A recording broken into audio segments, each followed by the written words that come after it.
15 கோடி salary போணும், 5 கோடி கரண்ட் பில் கட்டணும், வாடகை கொடுக்கணும் 5 கோடி, 25 தனியா எடுத்து வைக்கணும். இவங்க எல்லாம் தூங்குவாங்க. என் கையில இருந்தெல்லாம் காலி ஆயிடுச்சு. பட் எங்க தாத்தா சொன்னது கனவுக்கு வந்தது, மகனே ஒரு நாள் நீ விவசாயத்துக்கு தான் வருவேன்னாரு. அது யோசிச்சேன், நம்ம அப்பா 33 லட்சம் தானே கொடுத்தாரு, இப்போ நம்ம சொத்து மதிப்பு எவ்வளோ இருக்கு.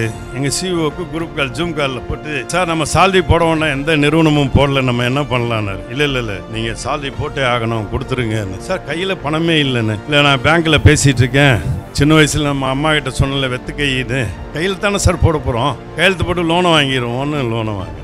அந்த ஒரு 3 மாதம் என்னுடைய எம்ப்ளாய்க்கு எல்லாம் கரெக்டாக போக ஒரு மாதிரி பண்ணேன். இருந்து அரிசியெல்லாம் வீணாகக்கூடாது, எல்லாரும் கொடுத்துட்டோம். எம்டியாக நிற்கிறோம். எப்படி பிஸ்னஸ் பண்ணுறதுன்னு நைட்டில் உட்காந்து யோசிக்கும் போது, நம்ம கடைக்கு கஸ்டமரு நம்மளை தேடி வர முடியல, ஆனால் எம்ப்ளாயி பூரா வேலை கேட்டுட்டு இருக்காங்க.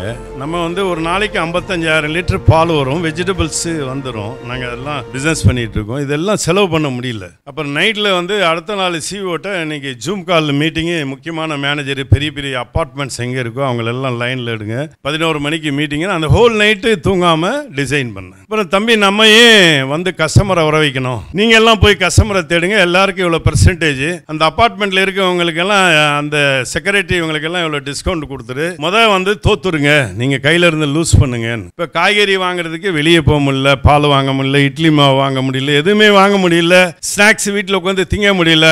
போய் கொடுக்க ஆரம்பிச்சோம். ஒவ்வொரு பிரான்ச்லையும் நடக்கிற சேல்ஸை விட பல மடங்கு ஆயிடுச்சு. எங்கள் சிஓ எப்படி சார் யோசிச்சிங்க? இல்லை அதை கொஞ்சம் மண்டபத்தில் வாடகைக்கு வாங்கினோம் சார். இந்த மாதிரி கஷ்டம் வரும்போது, பிரச்சனைகள் வரும்போது நம்ம நல்லா உட்காந்து என்ன பண்ணோம், பி காம், ஃபோக்கஸ். இந்த 2 வார்த்தை என் டேபிளில் எழுதி வச்சிருப்பேன். அமைதியாக, உறுதியாக நம்ம எதை யோசிச்சாலும் கண்டிப்பாக வரையிடலாம். அது மாதிரி தான் கோவிலில் நாங்கள் ஜெயிச்சோம். 15 கோடி salary போடணும், 5 கோடி கரண்ட் பில் கட்டணும், வாடகை கொடுக்கணும் 5 கோடி, 25 தனியாக எடுத்து வைக்கணும். இவங்க எல்லாம் தூங்குவாங்க. என் கையில் இருந்தெல்லாம் காலி ஆயிடுச்சு. பட் எங்கள் தாத்தா சொன்னது கனவுக்கு வந்தது, மகனே ஒரு நாள் நீ விவசாயத்துக்கு தான் வருவேன்னாரு. அது யோசிச்சேன், நம்ம அப்பா 33 லட்சம் தானே கொடுத்தாரு, இப்போ நம்ம சொத்து மதிப்பு எவ்வளோ இருக்கு.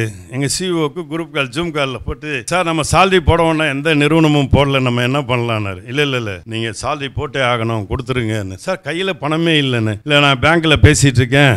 சின்ன வயசில் நம்ம அம்மா கிட்ட சொன்னல வெத்து கையின்னு, கையில் தானே சார் போட போகிறோம், கையெழுத்து போட்டு லோனை வாங்கிடுவோம்னு லோனை வாங்கினோம். அந்த ஒரு 3 மாதம் என்னுடைய எம்ப்ளாய்க்கு எல்லாம் கரெக்டாக போக ஒரு மாதிரி பண்ணேன். இருந்து அரிசியெல்லாம் வீணாகக்கூடாது, எல்லாரும் கொடுத்துட்டோம். எம்டியாக நிற்கிறோம். எப்படி பிஸ்னஸ் பண்ணுறதுன்னு நைட்டில் உட்காந்து யோசிக்கும் போது, நம்ம கடைக்கு கஸ்டமரு நம்மளை தேடி வர முடியல, ஆனால் எம்ப்ளாயி பூரா வேலை கேட்டுட்டு இருக்காங்க.